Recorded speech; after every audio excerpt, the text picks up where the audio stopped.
It's now been 11 years since the release of Skyrim. The game has sold more than 30 million copies worldwide and has generated over $1.3 billion in revenue, easily making it one of the most successful games to ever release. Now, with every successful game, there are always imitators.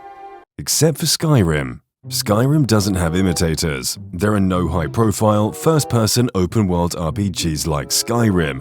Obsidian's The Outer Worlds is probably the closest in format, but obviously that comes much closer to Bethesda's other open-world series Fallout. Now, of course, there are games like Elden Ring and The Witcher, which some would say have similarities to Skyrim, but even those games only bear a passing resemblance to Skyrim in terms of gameplay. I felt the only well-known game to come close to Skyrim was Breath of the Wild, with its physics-based shenanigans and the make-your-own-fun kind of gameplay. However, still, even 11 years later, nothing has even come close to giving me the true open-world feeling that Skyrim does.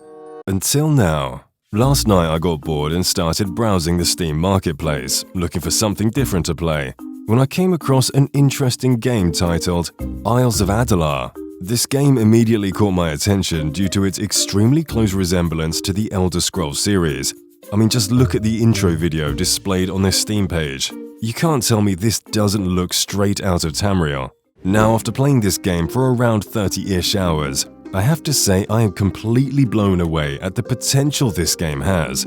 It features a lot of content very similar to Skyrim and has the look of an updated Morrowind, kinda like if Morrowind was made in the year 2022. Overall, the environment of this game looks amazing. It has a very large and dynamic open world that the player can freely explore in, a wide variety of uniquely skilled NPCs, caves, dungeons, potions, magic, unique weapons and armor you can find throughout the world. The game heavily focuses on player-NPC interaction, with choices and consequences being the core of the game's dialogue system. Unlike most RPGs today, Isles of Adalar actually makes use of your character's personality traits. This adds a lot of depth to the overall dialogue system, and I feel like Isles of Adalar really knocked it out of the park with this. Diving deeper into the game, the very first thing that sold it to me was the exploration.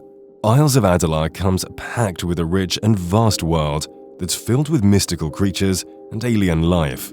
Isles of Adalar gained quite a lot of traction back in 2020 when it first came out in early access.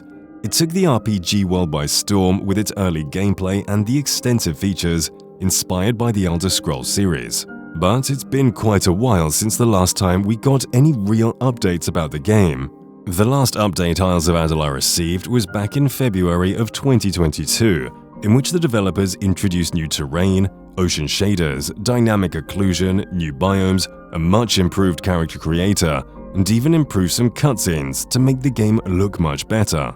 And since then, a couple of small updates have been added to get rid of known bugs and issues with the game. This still gives us hope that the developers are doing their best they can to turn this dream of an RPG into reality.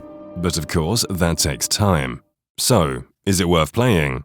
Well, at this point, Isles of Adalar is still early in development and needs a lot of work before you can fully enjoy all the game has to offer. However, it has come a very long way from where it started years ago, with constant updates and creative ideas from developers. But looking at the current state of the game, it's better to wait until we get more updates and bug fixes from the developers. I've said earlier, and I'm going to say it again, that Isles of Adalar definitely has the potential and the foundation to become one of the best upcoming RPGs in the future, if the developers manage to carry on with the work that they've been putting into the game so far. Currently, the game has many issues, bugs, clunky animations, and awkward combat.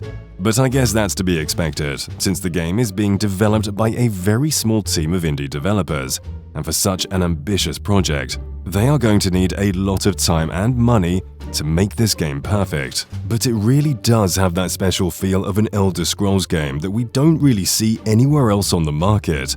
And despite all the issues, it's still a very promising game to look forward to in the future, which is why so many gamers are supporting this project. If any of you watching right now have also played Isles of Adalar, please let me know your opinion on the game down in the comments. I'd love to hear it. And since you made it to the end of the video, why not subscribe?